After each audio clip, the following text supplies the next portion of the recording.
Meus amados irmãos e irmãs, um bom dia, que a infinita graça do nosso Senhor Jesus possa de uma maneira muito especial encher os nossos corações.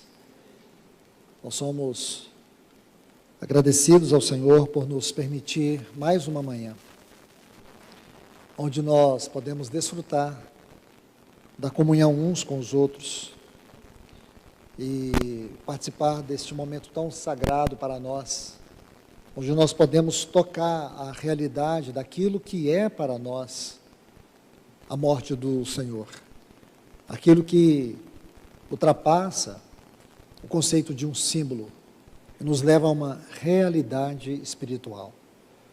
Hoje nós estamos aqui mais uma vez para participarmos da mesa do Senhor. Assim como a igreja primitiva reunia todas as manhãs do primeiro dia com o único propósito: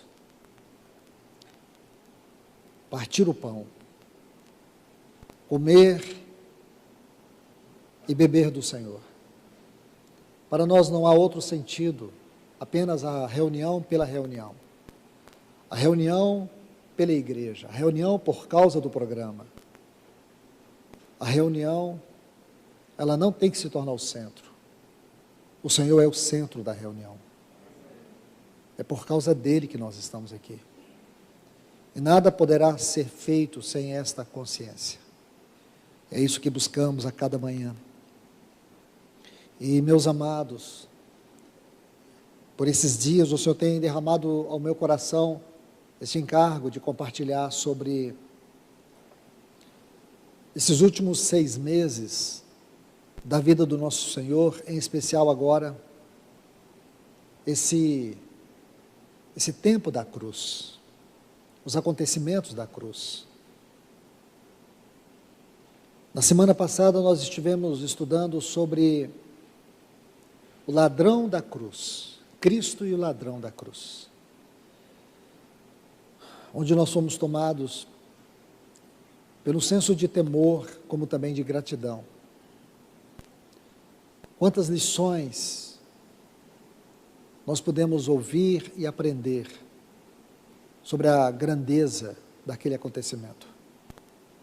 Talvez tenha sido um dos acontecimentos, do ponto de vista da experiência humana, um dos maiores no ministério de Cristo.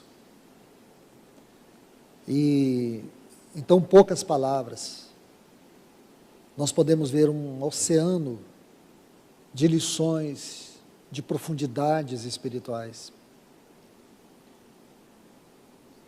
E hoje eu quero compartilhar algo com vocês sobre a morte do nosso Senhor.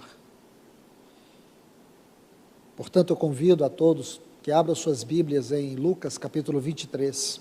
Lucas capítulo 23, versículos 44 a 47 diz: E era já quase a hora sexta, meio-dia, e houve trevas em toda a terra, até a hora nona, até as 3 da tarde. Escurecendo o sol, e rasgou-se ao meio o véu do templo. Mateus capítulo 27, versículo 51 diz assim: Eis que o véu do santuário se rasgou em 2 partes, de alto a baixo. Versículo 46, e clamando Jesus com grande voz. Essa frase ela tem que ser muito bem examinada e estudada, dentro do contexto da situação na qual ele se encontrava. Grande voz, ele deu um brado: Pai, nas tuas mãos entrego o meu espírito. E havendo dito isso, expirou, entrou na morte. E o centurião, vendo o que tinha acontecido, deu glórias a Deus, dizendo: na verdade, este homem era justo. Agora me permita voltar a Mateus 27, 51, onde diz: Eis que o véu do templo se rasgou em 2, de alto a baixo. Aí a frase final: e tremeu a terra, e fenderam-se as rochas. É muito importante isso aqui. ler esses textos juntos nos ajuda a ter uma visão clara de toda a situação. Oremos. Bendito Deus, amado Pai, nós pedimos aqui, Senhor, mais uma vez, a Tua ajuda, a ajuda do Teu Espírito Santo, para nos conduzir de maneira reverente à meditação destas palavras.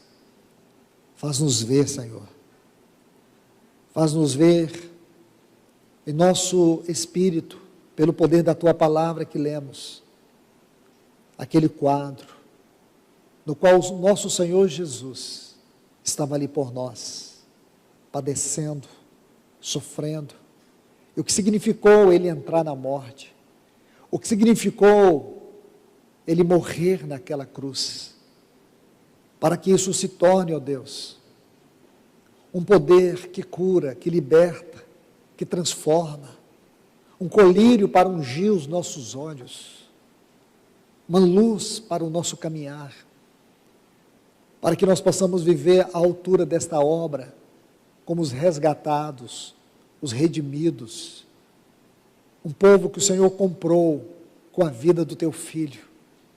Ajuda-nos a ver, Senhor. Tira de nós o olhar superficial, tira de nós esse ouvir superficial. Queremos ouvir a Tua voz, queremos sentir a Tua palavra que bate como martelo, mas que penetra como uma espada. Essa palavra viva, poderosa e eficaz. Nós Te pedimos em nome de Jesus. Amém, Senhor. Meus amados irmãos e irmãs, aqui nós estamos diante daquele que é, sem dúvida, o maior acontecimento do universo, a morte do nosso Senhor. Antes desta última palavra, nosso Senhor havia proferido uma outra que está lá em João capítulo 19. Está consumado. Os grandes estudiosos afirmam que esta é a maior palavra que existe em todo o universo. Está consumado. Em português nós temos uma frase, porém no texto grego nós temos apenas uma palavra, tetelestai. Esta é a palavra, terminou, acabou. E aqui nós temos a última palavra do nosso Senhor, a palavra do triunfo. Aqui nós podemos ver algo tão sublime. A morte do nosso Senhor foi o maior acontecimento que já houve. Grave isso no seu coração. Amados irmãos, não é justo que um cristão que professe a fé no Senhor, um cristão que diga que os seus pecados estão perdoados, que afirme isso com convicção, um cristão que admite a vida eterna, não é possível que esse cristão tenha uma visão superficial da morte do Senhor. Este assunto requer de nós tamanha reverência, que a sensação que eu tenho é que nós deveríamos tirar a sandália dos nossos pés, para poder tocar neste assunto. Porque se o nosso Senhor não tivesse morrido naquela cruz, no nosso lugar, aquela morte expiatória, aquela morte, se ela não tivesse ocorrido, o mundo já teria totalmente desintegrado. Nós seríamos as pessoas mais infelizes e possivelmente nem teríamos existido, porque há muito o mundo já teria sido destruído. O caos, a partir desse momento, teria devastado o mundo. Mas a morte do Senhor Jesus não apenas satisfez a justiça de Deus, a morte do Senhor Jesus não apenas trouxe sobre Ele mesmo a ira de Deus que era contra nós, a morte do Senhor Jesus não apenas destruiu os grilhões das portas do Hades, do inferno. A morte do Senhor Jesus não apenas destruiu todo o poder de Satanás e da morte, mas a morte do Senhor Jesus também trouxe a integração, a sustentação e a ordem moral de toda esta terra. É o poder que mantém essa terra de uma forma integral, no sentido moral da palavra. E muitas vezes nós não vemos isso. Nós nem imaginamos o que poderia ter ocorrido se ele não tivesse morrido por nós. Não tinha algo a ver apenas só conosco, embora esse fosse o ponto central. Mas o ponto central, quando eu digo tem a ver conosco, é no sentido da glória de Deus. Em uma das últimas palavras, eu compartilhei sobre a questão do ponto mais elevado da morte do nosso Senhor, porque lá na morte de Cristo, Deus estava vindicando a si mesmo. O ponto mais elevado, o aspecto mais elevado da morte do nosso Senhor tem a ver com a glória de Deus. Então, meus irmãos, esses outros pontos também não podem ser ignorados. Você vai ver no capítulo 8 da Epístola aos Romanos, Paulo falar sobre a criação. A criação geme, porque ela foi colocada num cativeiro, ela perdeu a sua funcionalidade, dentro daquele propósito santo, onde Deus havia estabelecido a criação, o porquê, o para quê da criação. Quando Deus colocou o homem aqui nessa terra, aquele primeiro casal, e Deus ordenou a ele que ele governasse essa terra, governasse os peixes do mar, as aves do céu, os répteis na terra. A palavra ali no sentido hebraico é de domínio, é de governo. Deus colocou o homem, em Gênesis 2,15, diz que ele tinha o trabalho de guardar. E por quê? Porque havia um inimigo, havia uma rebelião em curso que havia ocorrido dentro da esfera da eternidade. Lúcifer já havia se rebeliado, e uma terça parte dos anjos se rebelaram com ele. Por isso Deus estabelece o governo, por isso Deus estabelece a autoridade. Então você consegue entender isso? E Satanás estabelece, após a queda do homem, após Gênesis 3, Satanás estabelece aqui um reino de principados, potestades, dominadores e hostes espirituais da maldade. É por isso que você tem que ver essa salvação de uma maneira mais ampla. Porém, meus irmãos, você vê em Romanos 8, que a terra está gemendo. Há um gemido na terra. Esse gemido é que um dia os filhos maduros, eles sejam levantados, e todos os inimigos sejam colocados debaixo dos pés do nosso Senhor Jesus, e a terra vai recuperar a sua funcionalidade. Aquilo que Paulo diz em Efésios 1:10, de fazer convergir nele, na dispensação da plenitude dos tempos, todas as coisas, tanto as dos céus como as da terra. Um dia Deus vai convergir. Essa palavra, o termo no original, ela vem de dois vocábulos, ana, kefa, lá, iomai. Essa palavra kefa, lá, iomai, ela tem uma palavra muito importante dentro dela, que forma a raiz dela, que é kefa, cabeça.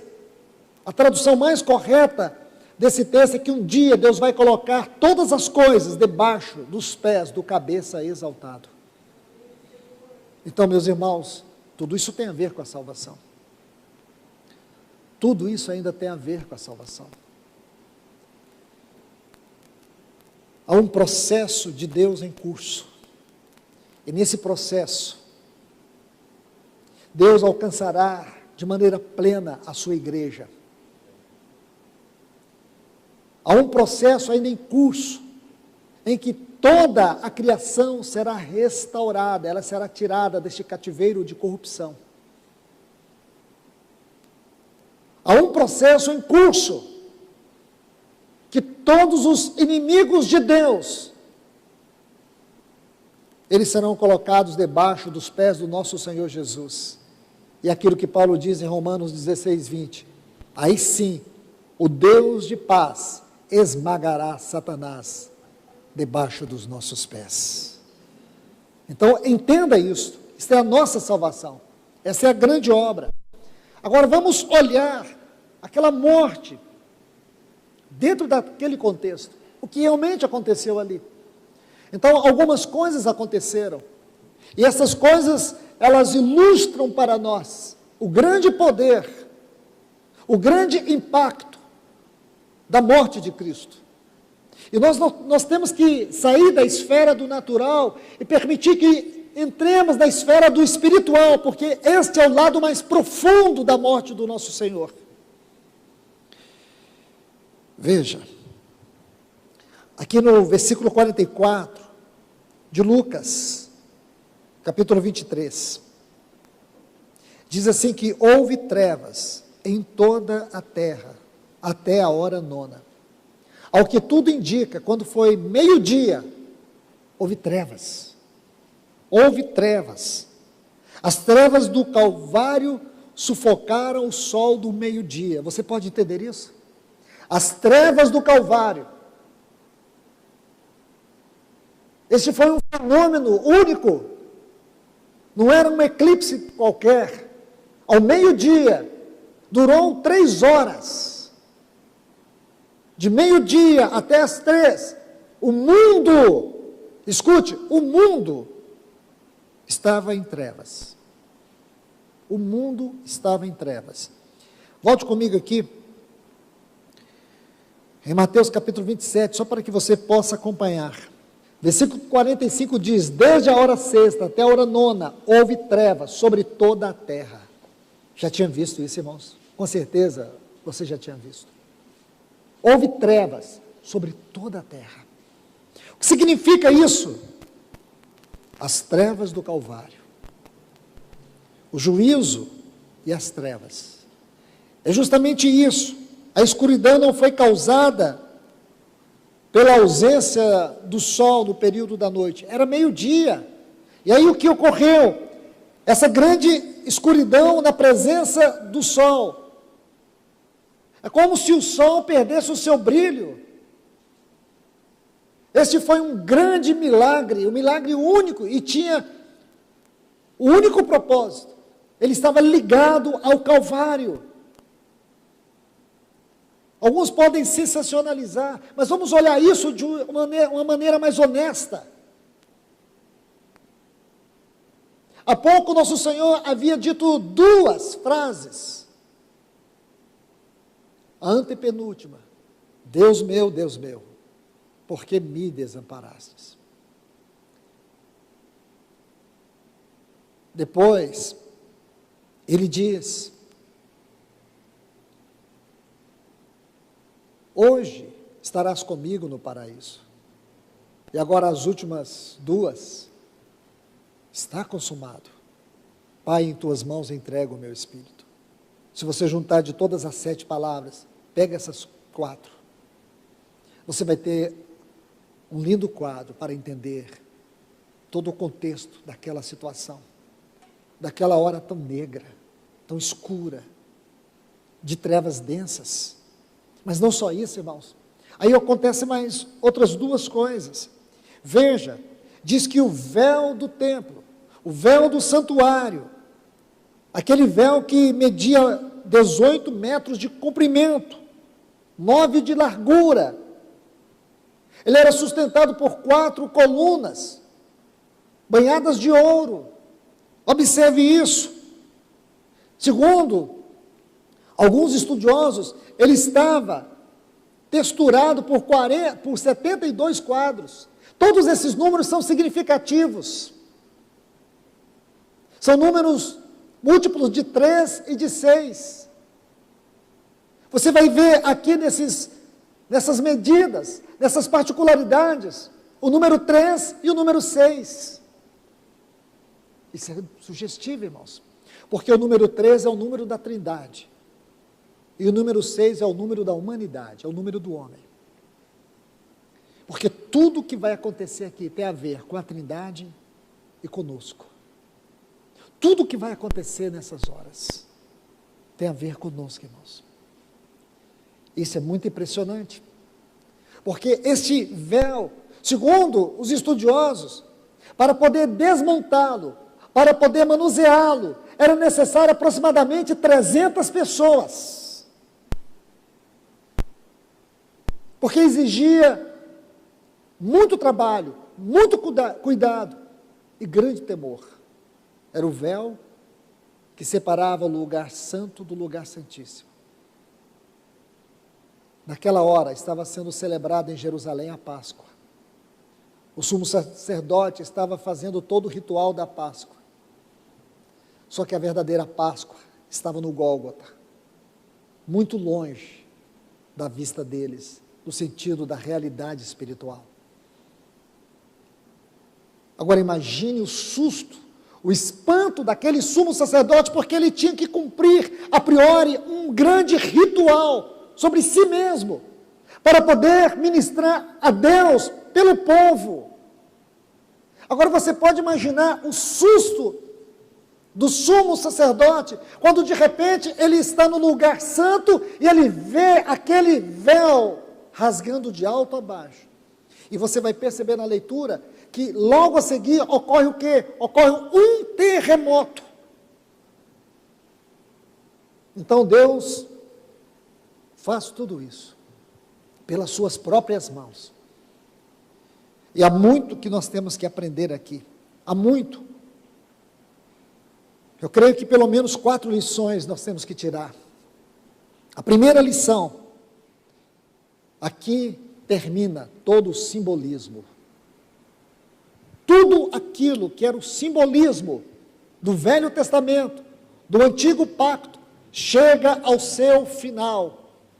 Por isso nós, a Igreja do Senhor Jesus, nós não vivemos debaixo de simbologia. A igreja não vive governada nos seus afetos, na sua devoção, por figuras, por imagens. O que nós temos é uma realidade espiritual. A morte do Senhor não é um símbolo para nós.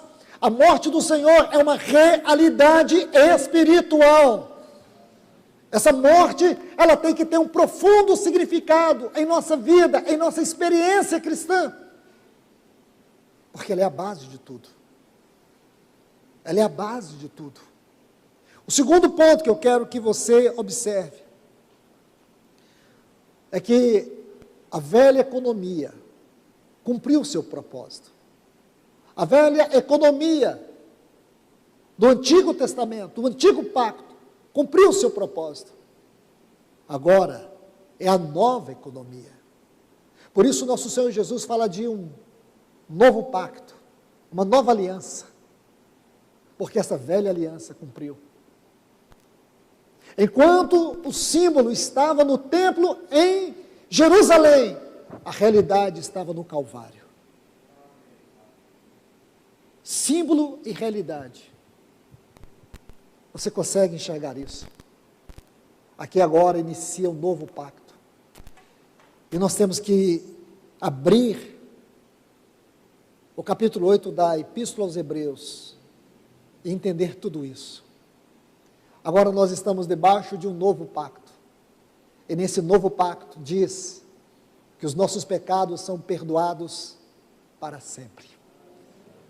Porém, lá naquela Páscoa, lá naquele ritual do templo, eles teriam que fazer o aniversário do pecado todos os anos. Eles tinham que repetir esse sacrifício todos os anos. Agora não. Não há necessidade de haver uma repetição, porque o que Cristo fez, Ele fez para sempre. Terceiro ponto. Aqui o nosso Senhor também termina. O fim do sacerdotalismo. Agora não há mais necessidade de sacerdotes. Não há mais necessidade que haja intermediários. Aqui está o fim do sacerdotalismo, quando aquele véu rasgou, pronto, acabou. Não há necessidade que ninguém entre por nós. Não há necessidade que alguém vá por nós. Agora você pode ir, você pode entrar. Hebreus capítulo 10 e o versículo 19, diz que você tem ousadia, você tem intrepidez, não pela sua justiça, não pela sua santidade, não porque você merece, você é digno, não, porque o Senhor, aquele que é digno, Ele realizou uma obra tão grande, tão estupenda, tão poderosa, com um poder infinito, a ponto de satisfazer toda a justiça de Deus e remover aquilo que era contra nós, a ira de Deus. Ele nos abriu um caminho para o santuário eterno, para o trono de Deus. Eu e você podemos entrar, mesmo com tantas culpas, mesmo sendo tão indignos, mesmo não sendo merecedores. O sangue de Cristo Jesus nos garante o direito de entrar. Você consegue ver isso? Você consegue perceber isso? E o que as acusações do inimigo falam a você? Fala que você não é digno. Fala que você não merece. Quantas vezes você se autocondena? Quantas vezes você é esmagado pela culpa? Nunca duvide do poder do sangue de Cristo. Nunca duvide do que Ele fez por você. Nunca duvide disso. Se você é filho, se você nasceu de novo, se você realmente experimentou isso, esta realidade suprema do novo nascimento, Deus escreveu o teu nome no livro dele, Ele não apaga. Ele não apaga. Deus colocou você numa posição que Ele não vai te tirar, como o pai não destituiu o filho pródigo da sua posição de filho. Filho é uma posição que você jamais perderá. Você poderá perder o reino, mas você não vai perder a condição de filho. Você pode perder muito do desfrute eterno por negligência, por infidelidade. Você vai passar pelo tribunal de Cristo, eu vou passar, nós iremos passar. Teremos nossas obras fúteis, carnais, julgadas diante de Cristo, diante do seu tribunal. Tudo isso nós sabemos que é fato. Por isso não brinque com a sua vida cristã, não brinque com essa sagrada posição que você tem de filho, de filha, porque tudo isso tem que ser extremamente significativo para nós. Então, meus irmãos, imagine, você não pode pisar no sangue de Cristo, que foi derramado por você. Você não pode ignorar o que Cristo realizou lá na cruz, no teu lugar. E agora, mais do que nunca, você tem que entender que não existem mediadores. O escritor aos Hebreus nos diz, no capítulo 6, e o versículo 20, que Ele entrou por nós. No capítulo 2, versículo 17, diz que nós temos um sumo sacerdote que é misericordioso. Ele é fiel. Quanto a Deus, Ele é fiel. Quanto a nós, Ele é misericordioso. E Hebreus 6,20 diz que Ele entrou por nós. No final de Hebreus 5, 6, e a exposição gloriosa do capítulo 7, sobre o sumo sacerdócio de Cristo, segundo a ordem de Melquisedeque, tem que ser algo que arrebate o nosso coração, irmãos. Nós temos um sumo sacerdote diante de Deus por nós. Ele está intercedendo ao Pai por você todos os dias. Quando a Bíblia diz que o Espírito Santo é o nosso paracleto, é o nosso intercessor, você tem que entender que existe um intercessor diante de Deus por nós no trono. Existe um intercessor dentro de nós. Significa tudo o que aquele intercessor realiza, este intercessor que habita em nós comunica. E Ele comunica a vida da intercessão que é realizada em nosso favor diante do Pai. Não é uma vida cristã qualquer, irmãos. Chamar isso de religião é empobrecer, é vilipendiar, é blasfemar a obra de Cristo. Isso não é religião, isso é vida eterna, isso é vida divina, isso é graça de Deus, isso é misericórdia, isso é o amor no sentido mais elevado da definição. É isso que você tem que sentir. Acabou o sacerdotalismo, agora nós temos um sumo sacerdote, ele entrou uma vez para sempre. Ele abriu um caminho uma vez para sempre. Nada e nem ninguém impedirá que você entre nesse caminho, adentre ao trono da graça e encontre o socorro que você precise. Eu te garanto isso, irmãos. Eu te garanto isso, minhas irmãs. Eu garanto isso a vocês, nada, porque a palavra de Deus diz nada, não há condenação para aqueles que estão em Cristo Jesus. Não há. Porque nós agora não estamos sendo condenados pela lei do pecado, pela lei de Deus.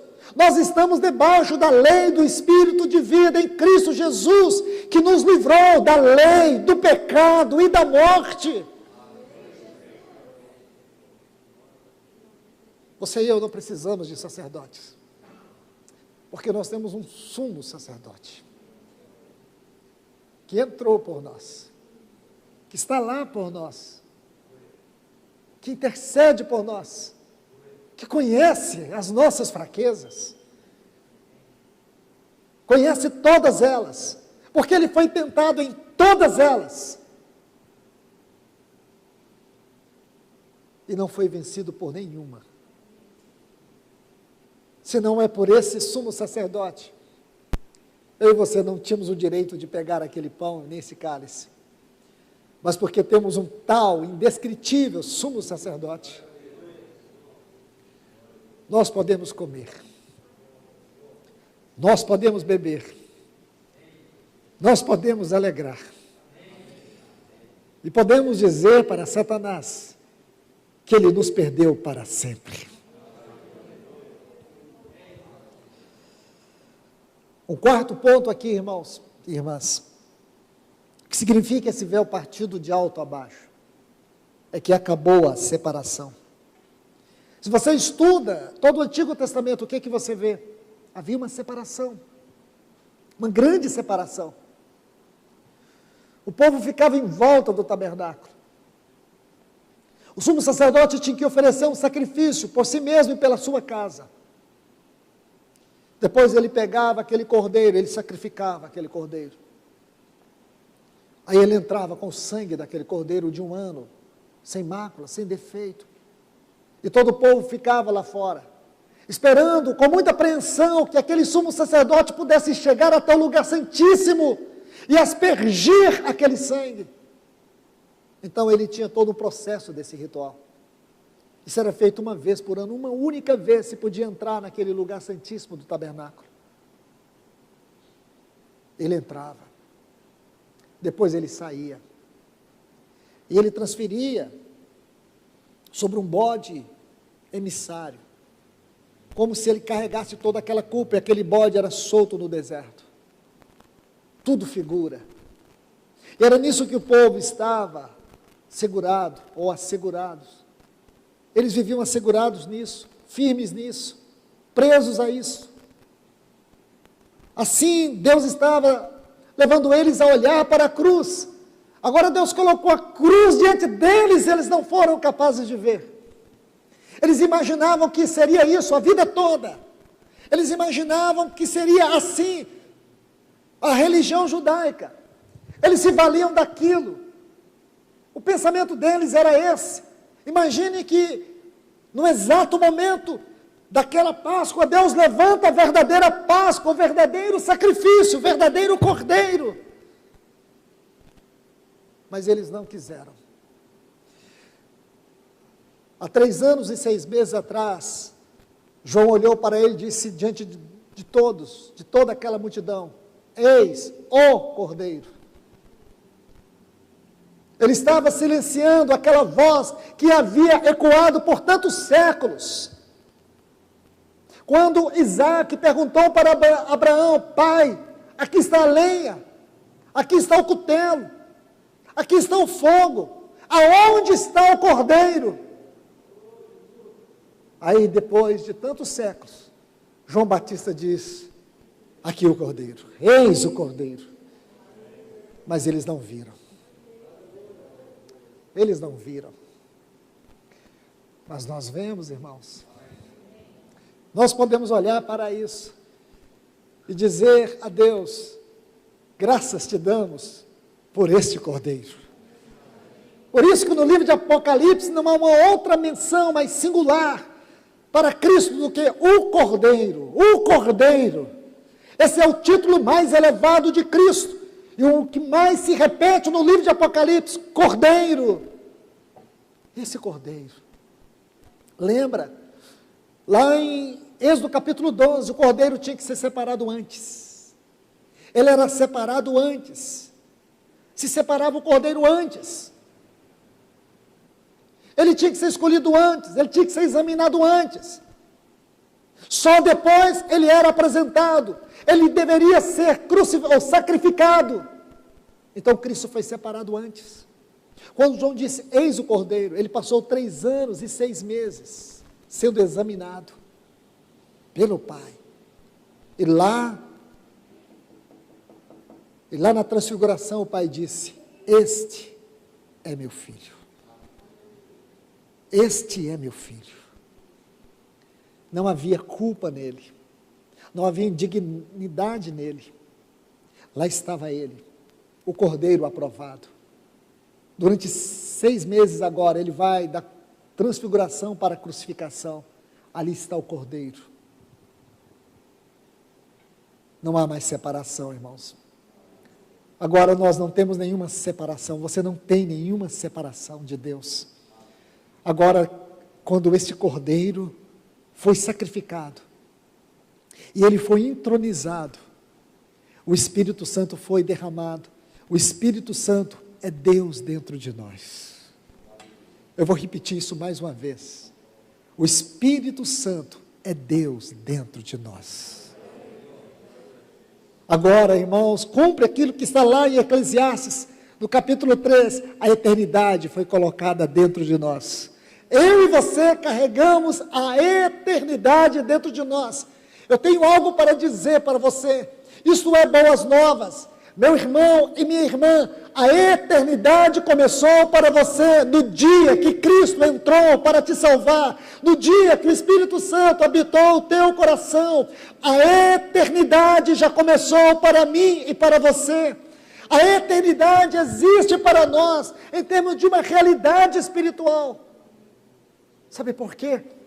Porque quando nós o adoramos, porque quando nós nos reunimos, quando você concentra os seus pensamentos, a sua devoção nele, você precisa saber que de uma maneira espiritual e real, você está diante do trono da graça.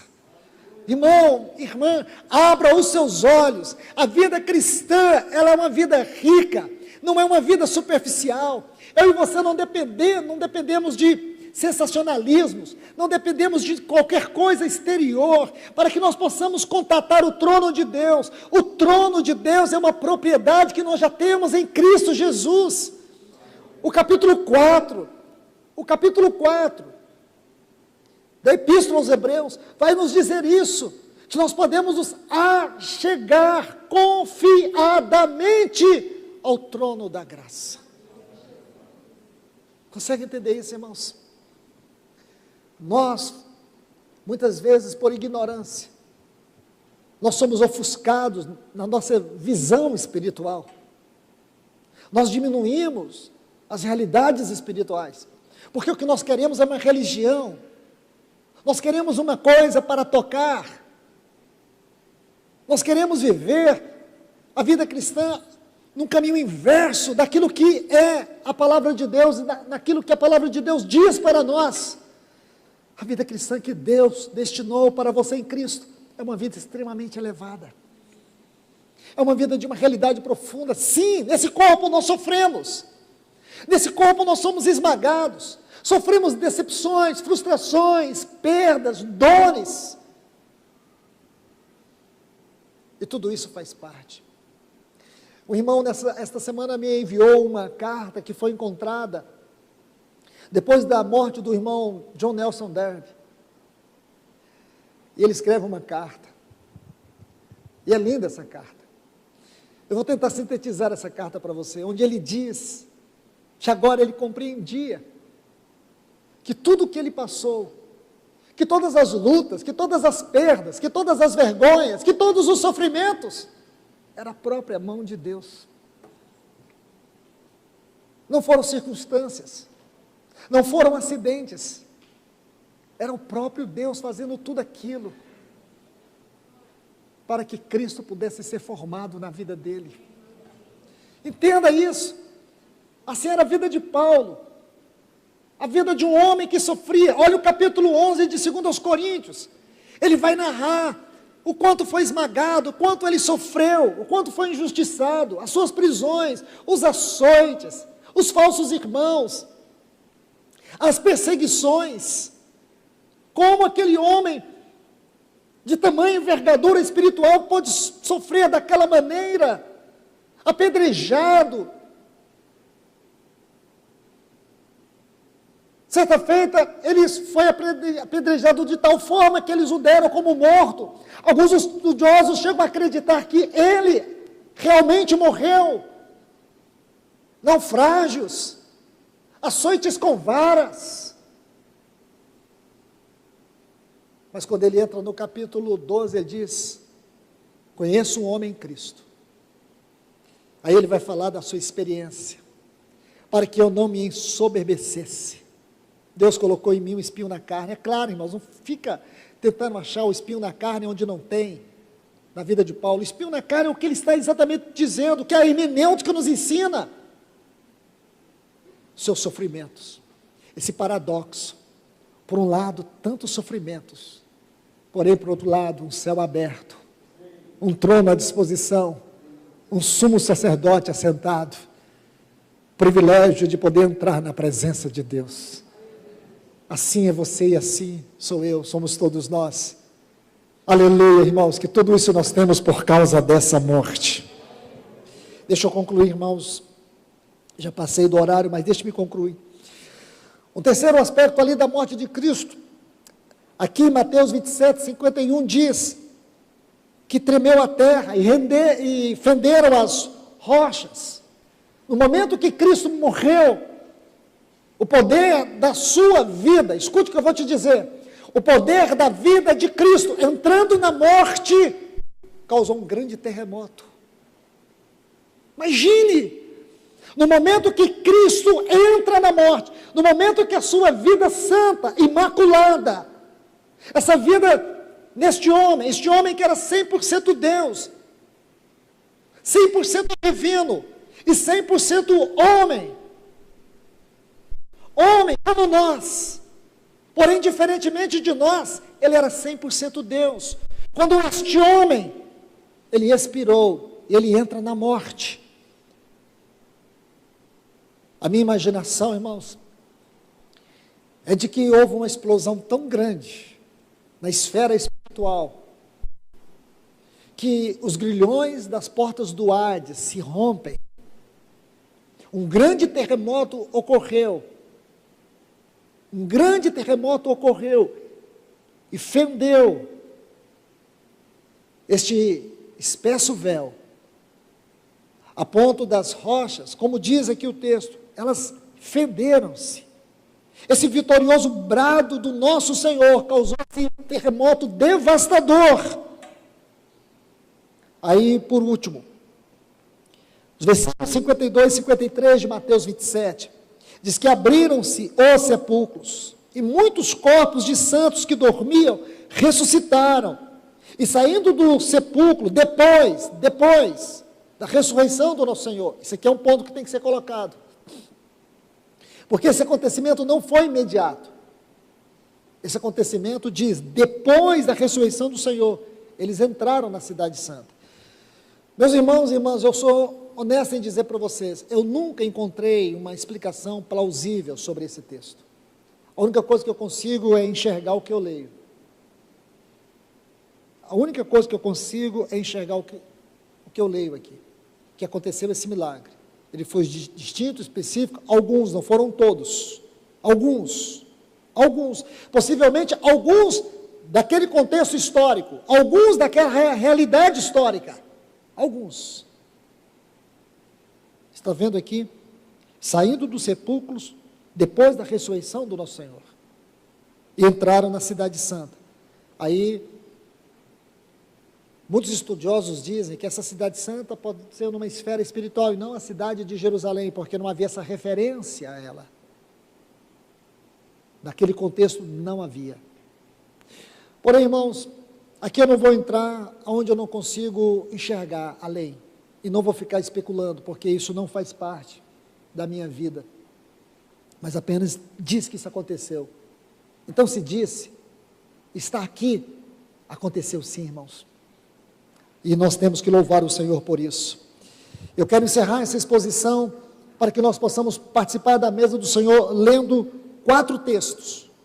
O primeiro texto está em Romanos, no capítulo 6, o versículo 10. Diz assim, Romanos 6, versículo 10. Pois quanto a ter morrido de uma vez para sempre. Ele morreu uma única vez para sempre. Morreu para o pecado. Mas quanto a viver, vive para Deus. Segundo texto, Hebreus capítulo 7, o versículo 27. Diz assim, que não tem necessidade, como os sumos sacerdotes. Ele está fazendo um paradoxo entre os sacerdotes da antiga aliança e Cristo, o sumo sacerdote.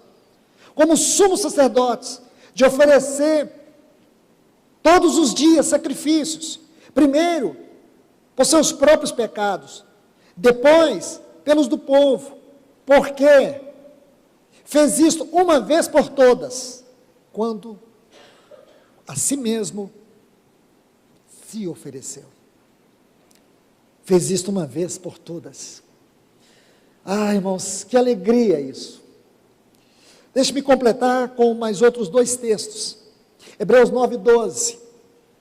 Diz assim, não por meio de sangue de bodes ou de bezerros, mas pelo seu próprio sangue, entrou no Santo dos Santos, uma vez por todas, tendo obtido eterna redenção. Por último, versículo 26 deste mesmo capítulo. Ora, neste caso seria necessário que ele tivesse sofrido muitas vezes, desde a fundação do mundo.